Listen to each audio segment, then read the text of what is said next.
हाय बेचारी बहू। सरिता की शादी एक अच्छे परिवार में हुई है।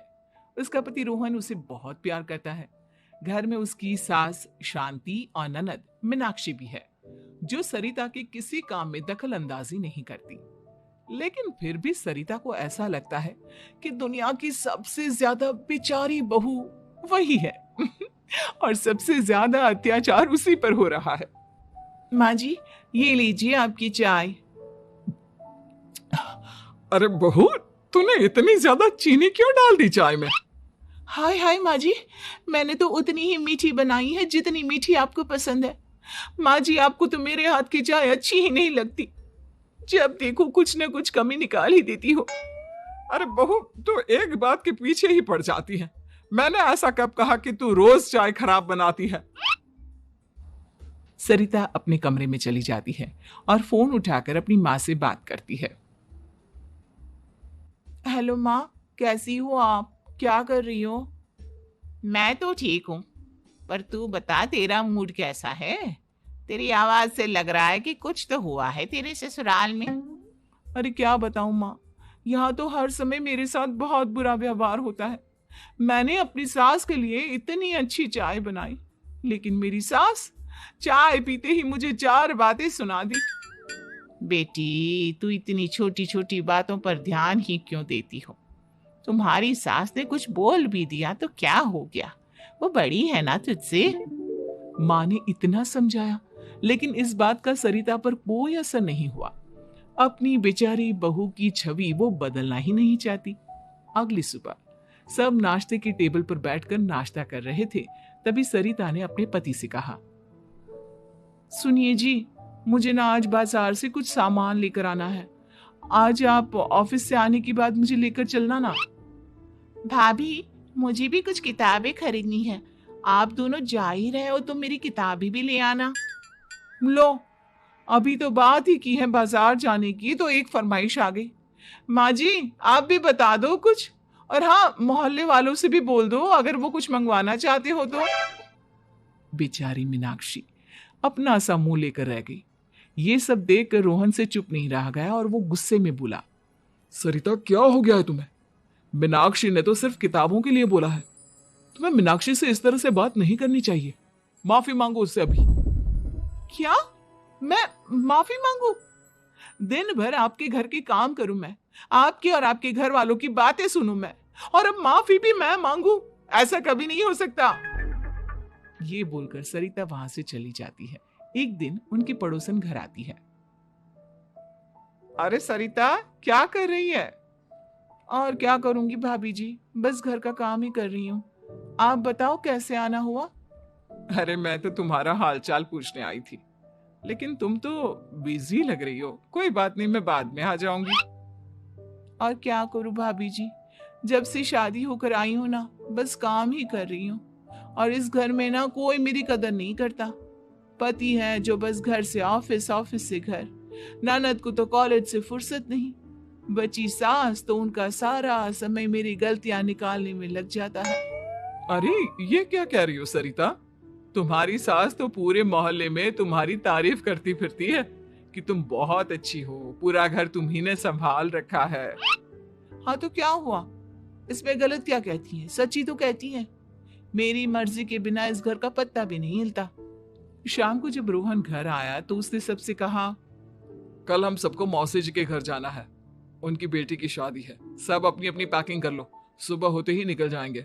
और सरिता, तुम कान खोलकर सुन लो, वहां जाकर किसी की बुराई भलाई शुरू मत कर देना, नहीं तो मुझसे बुरा कोई नहीं होगा।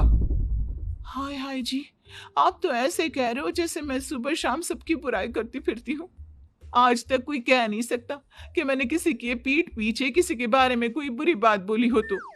अरे बस बहू, बात को और ज्यादा आगे मत बढ़ा। हमें सब पता है तू हमारे साथ क्या व्यवहार करती है। ये बात घर तक रखना, शादी में किसी को कुछ मत बोलना, नहीं तो सब कहेंगे कि शांति की बहू कितना बोलती है। हाँ हाँ, सब कुछ तो मैं ही बोलती हूँ ना। आप लोग तो हर समय फूलों की बारिश करते रहते हो मेरे ऊपर। सारी गलती मेरी है जो मैं इस घर में आई, सबका कितना ध्यान रखती हूँ, लेकिन फिर भी मेरी तो आप लोगों की नजर में कोई कदर ही नहीं है। अगली सुबह सब लोग मौसी जी के घर पर चले जाते हैं। वहां पर शादी का माहौल होता है, सब जगह चहल पहल होती है, बहुत सारे मेहमान आए हैं। सरिता को वहां बहुत अच्छा लग रहा है। वो अपने मन में सोचती है, यहाँ कितना अच्छा लग रहा है, कितनी रौनक है।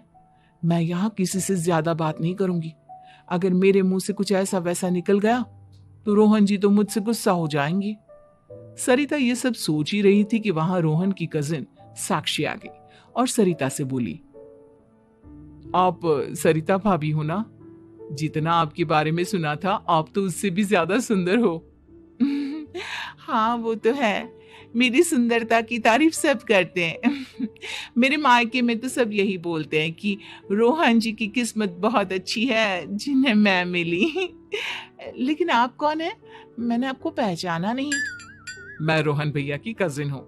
आपकी शादी पर नहीं आ पाई थी ना, इसलिए आप मुझसे मिली नहीं कभी। शांति मौसी और मीनाक्षी आपकी बहुत तारीफ करते हैं। क्या कहा तुमने? मेरी तारीफ? कभी नहीं। मेरे ससुराल वाले कभी मेरी तारीफ कर ही नहीं सकते। मैं इतनी अच्छी हूँ, मेहनती हूँ, लेकिन उन्हें तो मेरी कदर ही नहीं। सारा दिन घर का काम करती हूँ, फिर भी मेरी सास ना मुझे सुनाती रहती है, और पति भी मेरी सास की साइड लेते हैं। ना कभी बाहर ले जाते हैं, ना कहीं घुमाने। अगर घुमाने के लिए कभी बोल भी देना तो उनकी बहन बीच में आ जाती है। मैं कैसे रह रही हूँ उस घर में, ये मैं ही जानती हूँ। सरिता की ये बातें सुनकर साक्षी को बड़ी हैरानी हुई।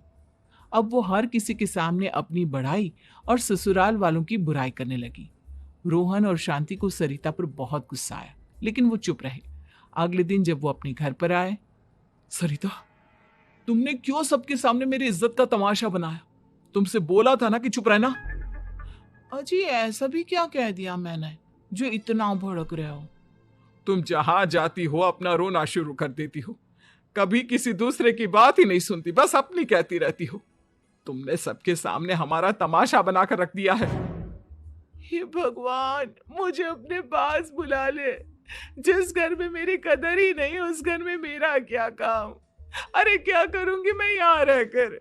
जो भी आता है मुझे सुनाकर चला जाता है। मैं तो किसी से कुछ नहीं कहती। सीधी सादी बहू मिल गई है ना सबको, तो जो जी में आए वो करो।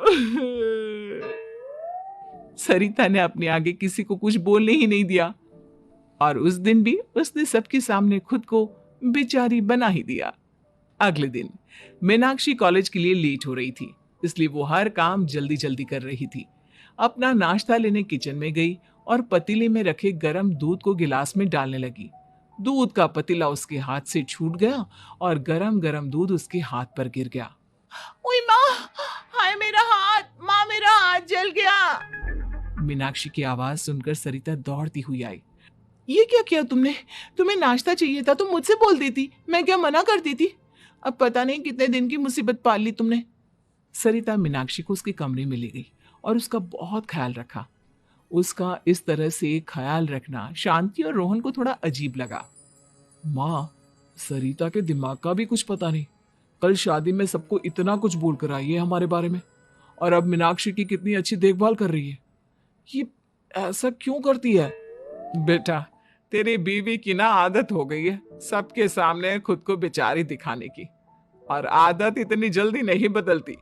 जब ये बोलना शुरू करती है तो रुकने का नाम ही नहीं लेती, इसलिए इसे पता ही नहीं चलता कि ये किसके सामने क्या बोली जा रही है। लेकिन दिल की बहुत अच्छी है। हमें भी अपना दिल बड़ा करके ये जैसी है इसे स्वीकार करना चाहिए।